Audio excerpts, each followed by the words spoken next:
Episode के start में हम कोइन को देखते हैं जिसने उन्हें स्नेक्स के बड़े भाई से डील की थी कि अगर वो 3 मिनट के अंदर शियाओ को हरा दे तो वो उसे खा सकता है। लेकिन अगर शियाओ 3 मिनट तक के टिक गया तो उस स्नेक के बड़े भाई को शियाओ के कार्ड के अंदर लॉक होना पड़ेगा ताकि वो आगे उसकी मदद कर सके। जिस डील के ऊपर उन स्नेक्स का बड़ा भाई मान जाता है और जैसे ही क्वीन टाइमर शुरू करती है वो सारे स्नेक्स रेत में गड्ढा बनाने लगते हैं जिसके अंदर शियाओ गिरने लगता है ताकि वो सारे स्नेक्स शियाओ को किसी अलग ही जगह पर ले आए और वहां पर उससे लड़ाई करेंगे। तब देखते ही देखते शियाओ पूरी तरह से उस गड्ढे के नीचे चले जाता है और नीचे आने के बाद वो किसी अलग ही जगह पर पहुंच जाता है जहां उसके पास ना ही क्वीन होगी और ना ही लिन फेंग। उसे अकेले ही उन सारे स्नेक से लड़ना होगा अपने गोल्डन आर्मर के साथ। तब शियाओ अपने गोल्डन आर्मर को अनलॉक करके कार्ड से बाहर निकालता है और वो दोनों एक साथ खड़े होकर उन सारे स्नेक्स से लड़ने के लिए तैयार हो जाते हैं। तब वो स्नेक्स शियाओ गोल्डन आर्मर के ऊपर अटैक करना शुरू कर देते हैं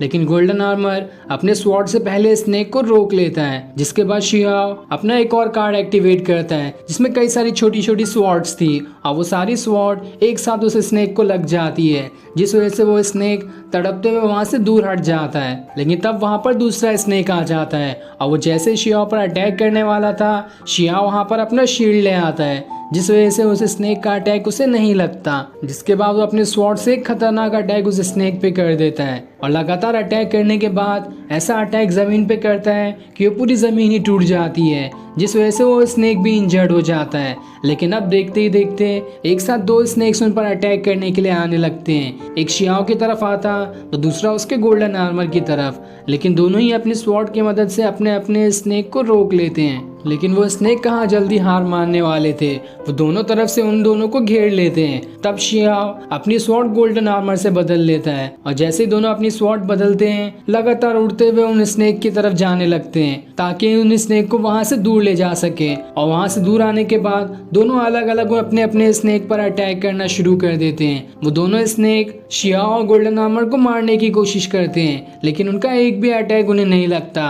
और शियाओ और गोल्डन आर्मर दोनों लगातार उन स्नेक्स के ऊपर अटैक किए जा रहे होते हैं। तभी एक स्नेक शियाओ और गोल्डन आर्मर दोनों को एक साथ ही अपने मुंह के अंदर डालने वाला होता है। लेकिन तब दोनों अपनी पावर्स को मिलाते हुए वहां पर एक बहुत ही बड़ा शील्ड बना देते हैं जिस वजह से उस स्नेक का मुंह खुला का खुला ही रह जाता है और वो उन दोनों को हाथ भी नहीं लगा पाता। जिसके बाद वो दोनों अलग अलग होकर उन स्नेक से लड़ना शुरू कर देते हैं लेकिन अब भी कोई भी स्नेक उनका कुछ बिगाड़ नहीं पाता।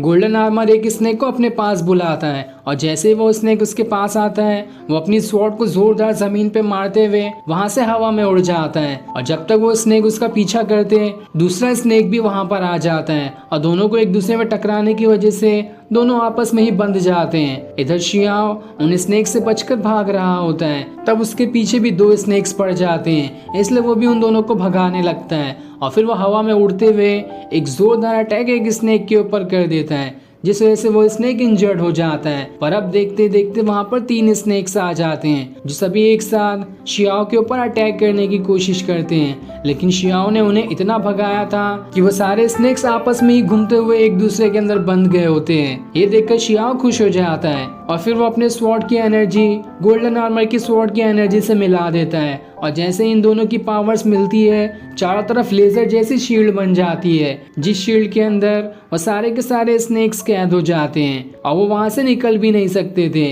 तब शियाओ उससे कहता है तुमने इस लड़ाई में बेवकूफी दिखा दी, मैं तो तुम्हें जानबूझकर भगा रहा था ताकि तुम सब आपस में ही बंध जाओ लेकिन तुम इतने से भी चीज को नहीं समझ सके और देखो तुम तो अपने अंदर ही फंस कर रह गए। अब तुम्हें यहाँ पर कौन बचाने आएगा? और वैसे भी मेरा 2 मिनट से ज्यादा टाइम हो चुका है, अब बस मेरा 1 ही मिनट बाकी है। इस 1 मिनट को पूरा करने के बाद मैं अपना चैलेंज जीत जाऊंगा और तुम सभी को मेरे कार्ड के अंदर कैद होना पड़ेगा। लेकिन शियाओ खुशी हो रहा होता है कि तभी जमीन में बहुत ज्यादा तेज हलचल होने लगती है जिसके बाद जमीन फाड़ कर वहां पर उन्हें स्नेक्स का बड़ा भाई आ जाता है जो कि काफी ज्यादा गुस्से में था। वो शियाओ से कहता है बहुत हो गया मेरे भाइयों को परेशान करना, अब मैं तुम्हें सबक सिखाऊंगा, देखता हूँ तुम मेरे अटैक से कैसे बच पाते हो। दूसरी तरफ क्वीन और लिनफेंग परेशान हो रहे होते हैं कि अभी 1 मिनट से ज्यादा बाकी है, शियाओ कैसे उन 1 मिनट को संभाल पाएगा। तब लिनफेंग क्वीन से कहता है, मैं जा रहा हूँ शियाओ को बचाने के लिए,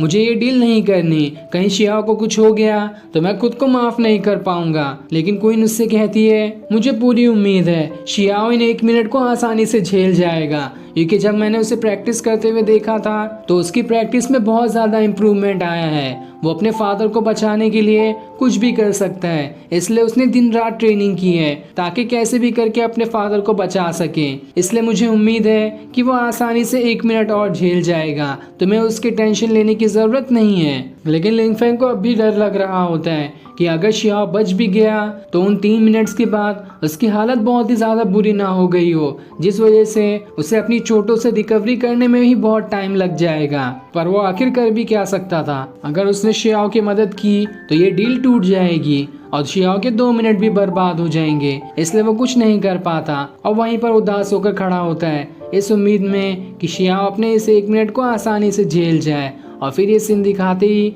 ये एपिसोड यहीं एंड हो जाता है। Thanks for watching.